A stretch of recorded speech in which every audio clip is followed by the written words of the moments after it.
Welcome to Nutrition Week Nutri Dialogue. I am Poonam Pirwani. Today I have joined along with Ms. Sapna Kamdar, Senior Practicing Dietitian and Nutritional Consultant and the founder of Health Optima. So today we will be talking on a very interesting topic of nutrition in kidney health. Madam, I want to know from you, why is nutrition so important for kidney health? Thank you, Poonam, for inviting me for this. And of course, nutrition plays a very important role in overall well-being. And when it comes to kidneys, I should say they are the most ignored organs of our body. We don't pay much attention to them unless something goes really wrong with them.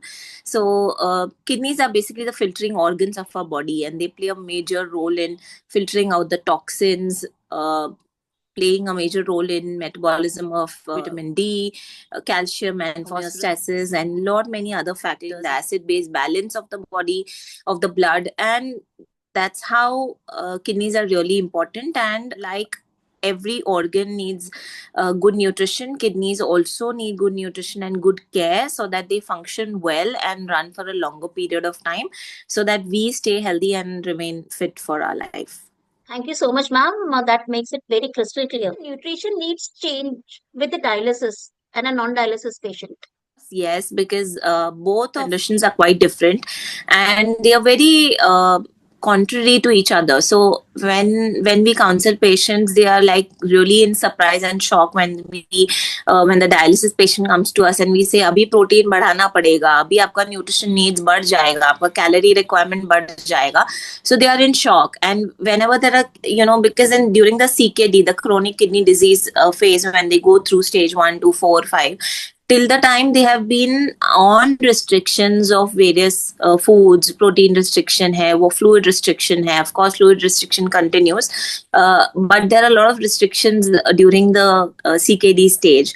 So both these conditions are different, wherein CKD, as you all know, is a progressive condition. The kidney function deteriorates, and that's why we don't want to load our kidneys further. We have all the restrictions on protein and maintaining your electrolyte balance, your potassium restriction, phosphorus, sodium, of course. So but when the patient does dialysis, the major part of the work of the filtering is done by the dialyzer, right? The machine. So kidneys are already in a compromised state; they are no longer functioning, and that's when and it's dialysis itself is a very taxing process. So people lose out on a lot of energy. There's a lot of muscle wasting that is happening. There's protein loss that is happening in the dialysis. During the dialysis, the BP goes down, the sugar goes down. So hence the requirement goes up in the dialysis, and that's why you see a difference in the nutrition requirements and the needs. Even in the guidelines, if you see KDOQ guidelines, you will see a major difference in the recommendation, especially in the calorie and the protein requirements. Nutrition plans. Yes. Okay, ma'am. Also, what nutrients and food habits should the patients focus on? Generally, there is less of awareness and around the kidney nutrition as such, renal nutrition.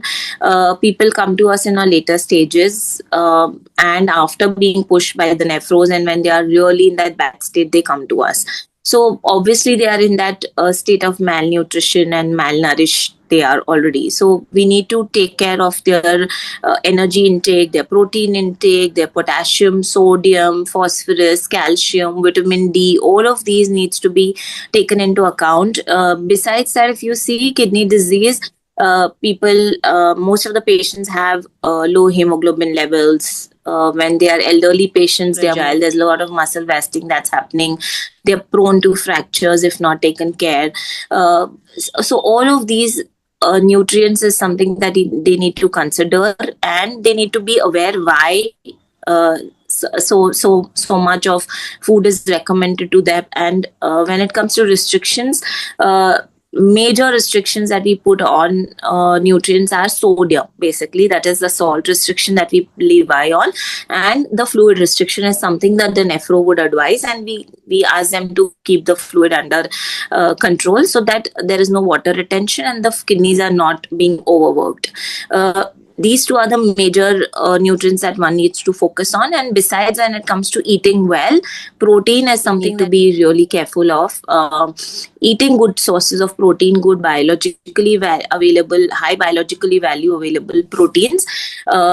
Sourcing out from plant sources preferably, keeping the animal proteins under check. Salt alternatives are available. There are various ways you can flavor the meals. So that can be the taste and the flavors can be managed with other ways. And besides that, if the blood reports show distorted values of potassium and sodium and chlorides, and there are restrictions on the sodium and the potassium and the phosphorus foods as well. So it's a very personalized and a customized meal plan that every patient needs. Every patient has a different need, but basic general guidelines, if you follow, then these are the major nutrients and the foods that you need to be careful of.